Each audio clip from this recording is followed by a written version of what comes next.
Disasters caused by droughts, floods, windstorms, and other hazards take people's lives and cause widespread economic damage.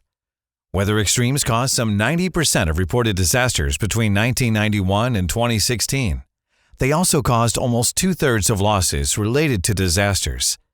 And they are responsible for the greatest number of lives lost in disasters. If climate change progresses, these climate-related hazards will increase and create new risks for natural and human systems. But natural hazards are only one factor for disasters, as disaster risk is determined by people's vulnerability during the occurrence of a natural hazard. This risk increases when people and their livelihoods are located in dangerous locations, or when they are not adapted to environmental conditions. Other factors like demographic growth and urbanization further increase people's vulnerability when they are linked to unsustainable development. This is why disasters are essentially development failures. Reducing hazards like climate extremes is highly important, but very often impossible. Reducing vulnerability, on the other hand, offers a wide array of possibilities for reducing disaster risk and thereby improving the resilience of households, communities, and nations. Such resilience building means to plan for, absorb, recover from, and adapt to calamities. This helps both in adapting to climate change and in limiting disaster risk. Even better, it achieves these goals by reducing poverty and improving livelihoods.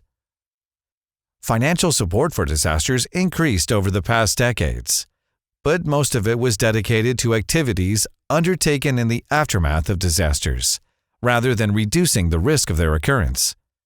Reducing the risk of disasters before they occur has been a very low priority. Between 1991 and 2010, the international community committed over $3 trillion in aid. Of that, $106.7 billion were allocated to disasters. And of that amount, just a fraction of around 13% was put to use for risk reduction measures before disasters strike. This means that out of $100 spent on development aid, only 40 cents have been invested into risk reduction, compared to $3 for delivering aid after a disaster. Disaster response and recovery are absolutely necessary, but disaster management could be even more effective through adopting an integrated risk management approach. Instead of dealing with each stage of the disaster cycle independently, preventing disasters can be a part of all stages of disaster management. This is possible when we have in-depth information of all hazards and vulnerabilities.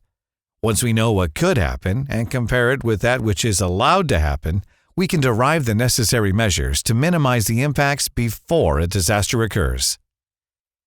Integrated risk management essentially provides a set of tools for successful resilience building according to the principles of sustainability.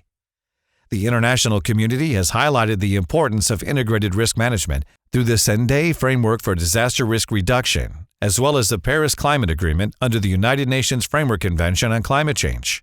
Safety and security are fundamental to sustainable development. The integrated risk management approach provides a very effective toolbox to reduce disaster risk, strengthen climate resilience, and reduce poverty at the same time. This, in turn, will be key for achieving the Sustainable Development Goals under the 2030 Agenda for Sustainable Development.